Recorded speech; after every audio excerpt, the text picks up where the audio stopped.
everybody, this is Julissa. Thank you so much everyone for coming back to my channel. Thank you so much to everybody who's listening in the podcast. Today is June 4th, today is Wednesday, 2025. I needed to come here and do this follow-up video regarding what happened last year with influencer Candice Miller from the Mama and Tata brand. They have they do so many things. Sometimes it's kind of hard to describe it, but I know I came here last year and made this episode regarding everything that happened to her and the husband when they went on vacation, but he stayed behind. Everything that happened to that, and there's an update regarding this case, so this is why I wanted to do a follow-up video. Before I continue, of course, I want to say thank you so much to everybody who's using Spotify to listen to the podcast. Don't forget to follow me there. And everybody, of course, who's watching this video right now on YouTube, don't forget to share, like, and subscribe, okay?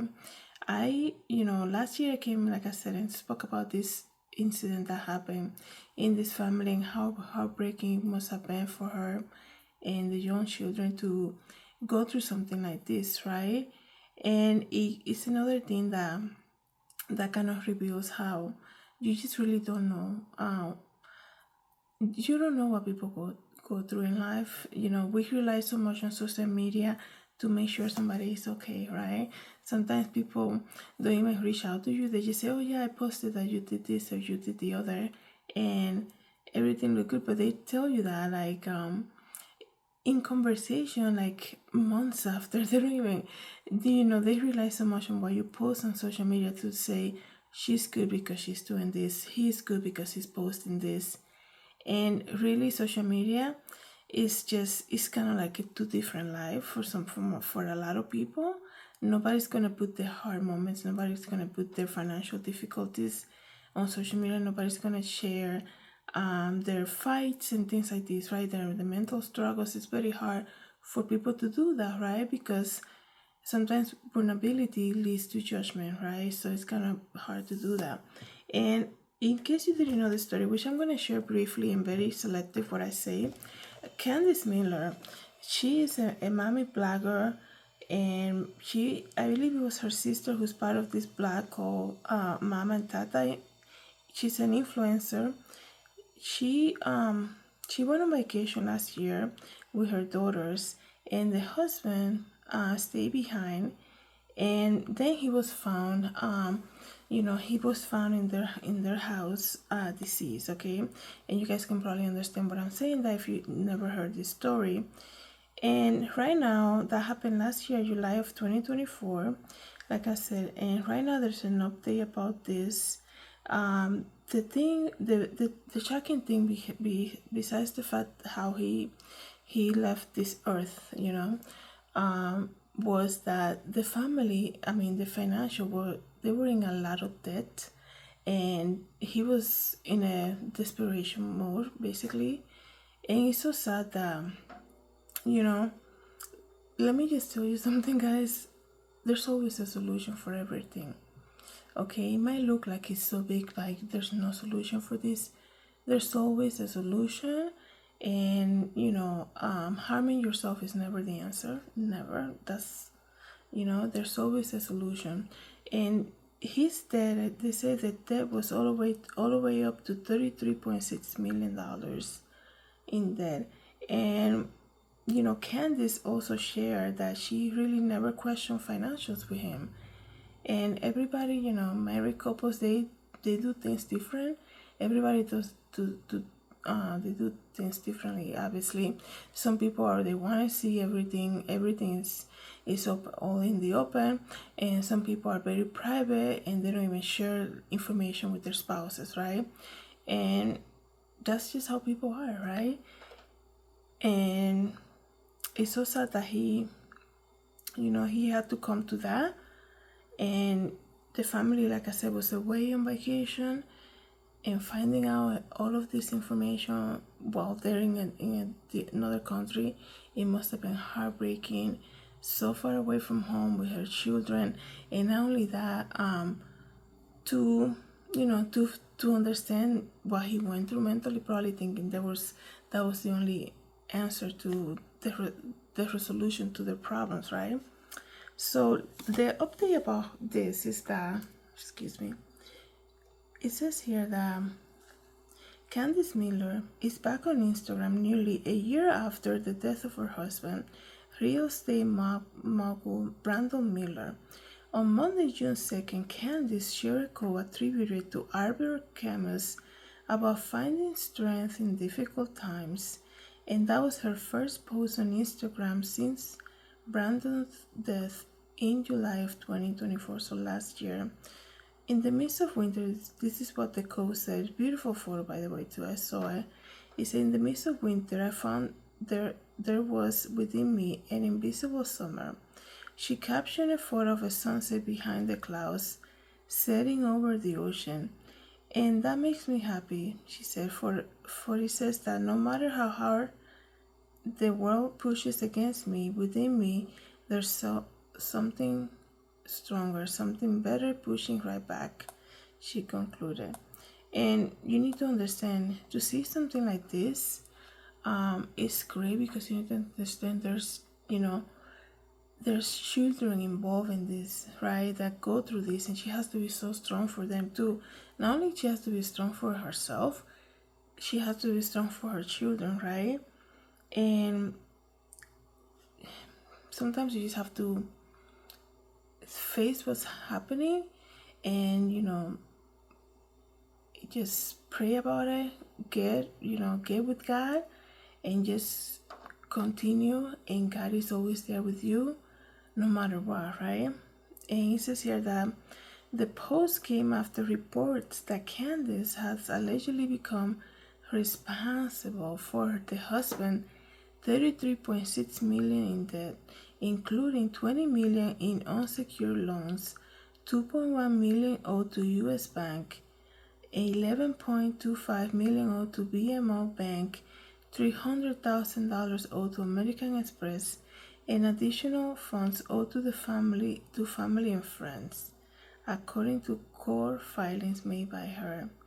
So the debt basically was transferred over to her.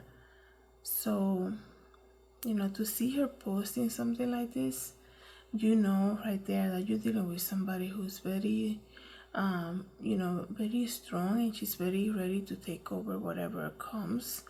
It's already been almost a year of what happened with the husband, and we can only, pray for her so that she continues strong, right? In late August 2024, the widow, who reportedly received $50 million from life insurance policy from the husband's death, agreed to pay around $4 million to settle an unpaid lawsuit, according to the news. She also denied owning $200,000 in rent on her late husband's Park Avenue apartment since she didn't sign a lease, which, that makes sense. But the thing is that when you're married, everything is like they see you as a one person, I'm assuming, right? So she didn't sign the lease, but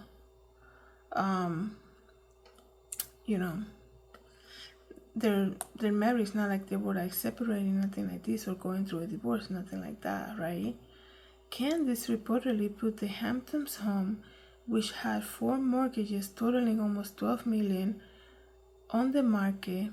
He eventually sold following an offer of $12.8 million and another for $13 million. Two sources said to the news. And as of December 2024, Candice has been living in a $10 million condominium with her daughters in Miami Beach, which 3 sources told the news that is on a loan to her. So somebody is helping her, obviously. He died on July 3rd, 3 days after being found unresponsive from carbon monoxide poisoning when he in his car at the home in the Hamptons. He was taken to a local hospital late on June 30 after being discovered by first responders who were alerted by a carbon monoxide alarm at the home. According to the incident from the Southampton Fire Department, citing law enforcement sources, said that his death was self-harm and he left a note to the family. So yeah, it's very, I remember reading this for the first time, what happened to him. It was, it's so sad. They say that this man was desperate, asking for money. He couldn't even get a loan on a credit card for $1,000. He was so desperate for borrowing money from even friends and family, right? And owing so much money, he was just desperate. I'm very surprised though. Like I said, everybody lives their life differently. I'm very surprised that she had no idea what was going on, right? Because when I'm assuming, right, that when you live with somebody and that's your spouse, like, you see change behavior, right? No, like, people cannot hide it for that long that there's something going on, right? You begin to get calls, you get you know bills in the mail. You get bills in the mail. You see how some people, they get nervous, they owe too much money, they refuse to, like, they always want to do everything at home. Oh, let's not go out or something. But he, I guess he didn't want to worry her, right? Especially with the young children. So it says here that he was juggling extensive financial pressures, including millions in loans and mortgages, and had also taken out life insurance policies. A family spokesperson said that Candice is devastated by the loss of her soulmate, and her two young daughters' lives are forever impacted by the loss of their beloved daddy. So it's very sad. Let me see, you guys, if we get any comments here that they're saying, when it comes to something like this, right? Obviously, the people looking at it from the outside, the public, and they're gonna see an influencer who got, like, I think I spoke about this in my first video I made about this case. They're gonna always, because we as human, we always want to find a blame of on somebody, right? Who was responsible for this, or somewhat responsible, maybe not 100%, but somebody responsible. And people were always gonna look at things that they'll be like, if they were in so much financial troubles, why is she getting $300 manicures or whatever, right? There was like a whole list that came out last year, and she's an influencer living this life, and he was in so much financial troubles. But you need to understand though that she had no clue that this was going on, right? And when you have somebody on this side telling you, oh, just you there's no, you spend it, I know how you like your nice things, go and spend that money. Maybe he didn't say this verbally, but I'm saying you see it, like, on the some, back in the day, you will see the housewife, right? The housewife of Atlanta or something like this, and you see how these people spend money, right? And I'm saying this because back then those were the influencers. They just had a reality TV show, right? Now there's so many influencers, right? And these people are bringing in a lot of money, and just because they don't, they're not on reality TV doesn't mean that they're not, they have that they don't have the status of big influencers. And you see how these people, which, by the way, some of them did get into a lot of trouble financially.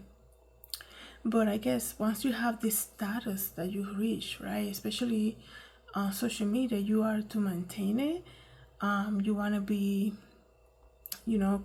continue to be invited to, like, the what do they call, the trunk shows, the fashion shows, the big boutique openings, and you want to do so many things just to keep yourself relevant, right? And people, like I said, when you see something like this and you see somebody who was struggling so much financially, and she's saying, I was not aware of any financial issues, people, as our human nature, we always want to find somebody who's at fault, right? Who was responsible for this? And the people can say, look at her, she was an influencer, giving so many, doing all of this stuff that are so expensive, and he's dealing with all the financial things. but she had no, she wasn't aware of that. And now all of that debt that he owed, like I said, it transferred over to her. That's crazy. And I'm glad that obviously they're working to settle a lot of this debt, right? But wow, that's, I just read to you guys all of that, right? Like $300,000 on American Express card and millions to different banks. Wow. So people are saying here on the show, of course, she was responsible for racking up all the debt and dealing with them. They're saying that she openly bragged about the lifestyle those debt were buying her, and her family wanted to claim ignorance after he passed. Somebody said also it's because he kept trying to live up to her IG profile. She knew he wasn't okay financially and kept egging on it. That's what I'm telling you guys. Once once these people reach a level, especially Instagram, and as I use it a lot, I post a lot for my business and all of that. But it comes to a point that you like. Sometimes you question Instagram, right? There's a lot of things that you see there, and like you cannot pass. Like people are always on vacation. Like what is going on? Like these are regular people, or like everybody's always like every 2 weeks they're on vacation, like to a far country, and then they posting like their cars and all of that. They always come. Once they get that level, they have to maintain it, and it can really take somebody mentally a lot to remove themselves from that lifestyle, because once they reach that level, they'll be like, well, if I don't go to this thing, even though it's like $1,000 to enter, I'm gonna feel like I'm missing out, right? And then they start racking it up into they're in big trouble, right? Obviously I'm not saying this will happen with her, but I'm saying similar influencers, they tend to do that.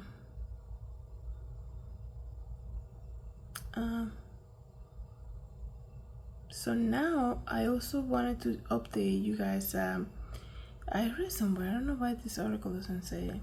She also has become a life coach. So that is her new position. I'm sure after going through something so dramatic like this, she probably has a lot of insight, right? Maybe things that now she's realizing that she thought they were nothing, but she kind of like realized that it was actually something going on with him. So she has now become, let me read to you, I'm looking for the thing, hold on.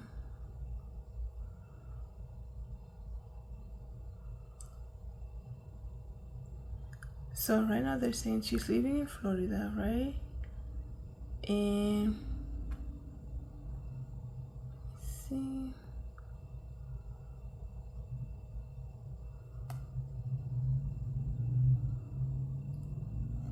She says here, she has always maintained that she was not aware of her husband's finances or business dealing. Like, it's almost like sounds like Teresa Judice, who actually went to jail. I think it was for 3 years or something like this. She also said that she had no idea. She didn't know what she was signing with. When Joe will come and like give her paperwork, she's like, I had no idea what I was signing, and she actually ended up going to jail for some tax issue that she had. So yeah, that's very sad. So right now she's trying to settle everything for $4 million. They live in Miami, like I said. And it says here, she's not shopping at Chanel every day, but day to day she's living her life. She's residing in an expensive apartment that has been loaned to her by her friends. And she's, just trying to, what do they say when people, they're trying to reestablish themselves once again, right? And like I said, she has to because the two kids too, right? And what they went through was very public too, very dramatic and very public. So that is the update, you guys. I know that they also said that right now she's a life coach. So like I said, going through all of that, I'm sure she has a lot of insights about life and things like this. So let me know, guys. I know a lot of people have listened to my previous episode regarding this influencer Candice Miller. I know that a lot of people listen to the previous episode, like I said, so there's a lot of interest in this. Let me know, guys, what you think about this. Thank you so much, everybody. Let me know what you think about this new update. Thank you so much, everybody, for coming back to the channel. Thank you for listening to the podcast. Have a good day, everybody. God bless.